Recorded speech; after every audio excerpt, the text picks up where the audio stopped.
Buenas noches, espero que estén todos muy bien, que estén disfrutando su cuarentena y bueno, que estén compartiendo en familia y por encima de todo que todos estén muy saludables. Quiero darles la bienvenida a esta clase de alta gerencia, a esta clase de gerencia internacional del diplomado de alta gerencia de la Universidad SECAR. Asumo de que ya ustedes revisaron el material que se les presentó. La idea es que durante esta clase se los presente yo para exponer un poco más a fondo los temas que pudieron ver en la presentación y que en la sesión que tendremos este fin de semana podamos discutir un poco, aclarar dudas, eh, aclarar algunos conceptos que puedan tener. Eh, Antes que nada, pues me presento. Mi nombre es Eduardo Vergel. Soy negociador internacional de la Universidad de AFIT y tengo una especialización en gerencia de mercados globales, mercado internacional de la Escuela de Ingenieros de Antioquia. Y además soy un máster en gerencia administrativa, tengo un MBA del Tecnológico de Monterrey de la Ciudad de México. Mi correo electrónico, por si no lo habían visto, pues lo encuentran en esta diapositiva, evergeln@gmail.com. Estaré atento a cualquier inquietud que puedan tener respecto a este curso o cualquier cosa que pueda ayudarles.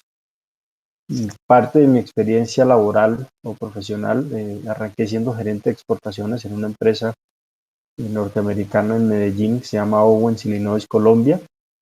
Ahí estuve trabajando casi 8 años.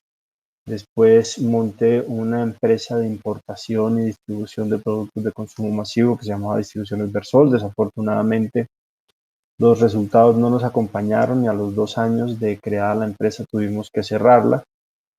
Me trasladé a la ciudad de Bogotá a trabajar en una empresa que se llama Grupo Phoenix como gerente de unidad de negocio, gerente de negocio, y después pasé a la empresa con la que estoy laborando pues empecé hace más o menos 6, 7 años, que se llama Pernod Ricard Colombia, donde era gerente de comercial. Hoy en día soy gerente de unidad de negocio y de desarrollo de alternativas de distribución. Esta empresa Pernod Ricard es una empresa francesa de comercialización de licores. Somos dueños de marcas como Chivas Regal, Absolut, Peter, Something Special, que seguramente ustedes han visto y han disfrutado. ¿Cuál es el objetivo de este curso de gerencia internacional o de este módulo de gerencia internacional? Primero que todo y principalmente es poderles presentar a grandes rasgos lo que se debe tener presente cuando queremos embarcarnos en un plan de internacionalización de una empresa o queremos hacer algún tipo de estudio de desarrollo de internacionalización o de entrar a mercados fuera del colombiano. Así como entender los elementos que influyen en todos esos análisis que nosotros debemos hacer antes de embarcarnos en un plan de internacionalización de una empresa. Esto es un mundo muy amplio, la gerencia internacional, que yo sé que en un par de horas que vamos a estar aquí no va a ser posible evacuarlo, ni siquiera en un semestre, pero sí quiero darles brochazos grandes de las cosas que tenemos que tener presentes, de algunos conceptos claves, de algunos conceptos que ustedes deben dominar o deben por lo menos conocer cuando empiecen a tener conversaciones respecto a comercio internacional, a gerencia internacional o hablar de comercio exterior. Antes de entrar en, en materia, quisiera presentarles algunas cifras para que nosotros entendamos un poco el tamaño del mercado internacional, el tamaño de lo que está allá afuera, que puede, de lo que está allá afuera, de las oportunidades que hay. En esta gráfica que ustedes están viendo en esta presentación, les muestro el mundo por tamaño de su economía, cada uno de los países.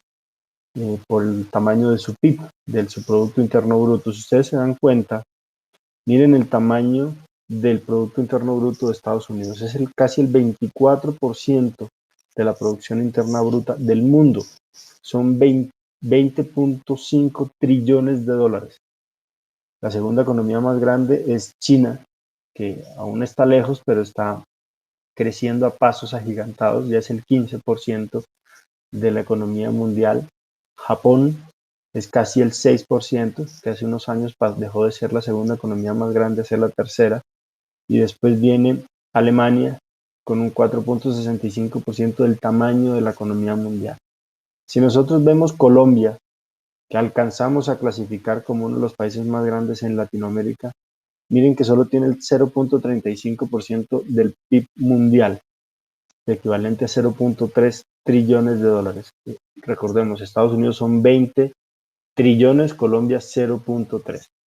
Entonces, muchas veces nos maravillamos y vemos muy grande la economía colombiana o incluso la economía de una ciudad como Bogotá, y no es que no lo sea. Bogotá es un mercado muy grande, Medellín es un mercado muy grande, Cali es un mercado grande, Colombia es un mercado importante comparado con otros países, pero cuando revisamos cifras de otras naciones, pues encontramos que realmente hay una oportunidad muy grande, hay un mercado muy interesante, muy grande fuera del país que podemos empezar a evaluar. Esta es una gráfica que vamos a ir un poco más rápido, son los más grandes exportadores en el año 2018. Si se dan cuenta, China es el exportador más grande con 2.5 trillones de dólares. Todo lo que sale de China, todo lo que sale de sus fronteras hacia otros países. Después viene Estados Unidos con 1.7 trillones de dólares. Aunque tienen un mercado interno muy grande, es bastante lo que están exportando. Si buscamos a Colombia, son 42 billones de dólares. Volvemos a lo mismo. Estados Unidos 1.7 trillones, Colombia 42 billones. Un trillón son 1.000.000 de millones. Entonces hay una diferencia bastante grande entre un país como Estados Unidos o China a lo que está exportando Colombia. Por el otro lado de la moneda están los grandes importadores del mundo. Aquí Estados Unidos es rey con 2.6 trillones de dólares. Miren que tienen una balanza comercial deficitaria. Es más lo que están importando que lo que están exportando. Mientras que China importa menos de lo que está exportando. Lo mismo que Alemania. Colombia, por su parte, recordemos que exportaba 42 billones. Aquí muestra que está importando 51, por lo que tenemos una balanza deficitaria, una balanza comercial. ¿Eso qué quiere decir? Que nosotros estamos gastando, comprándole más al mundo de lo que el mundo nos compra a nosotros. Aquí reforzamos ese mensaje. Miren cuánto ha crecido el déficit comercial de Estados Unidos con China. En el año 2009 eran 227 billones. La diferencia entre uno y otro en el año 2018 ya son 420 billones. Solo entre esos dos países, Estados Unidos le vende a China 120 billones y le importa 540 billones de dólares. Por eso es que Donald Trump pelea tanto y dice que China destruye empleos, porque mire que al final del día muchas cosas de las que consumen en Estados Unidos vienen desde China.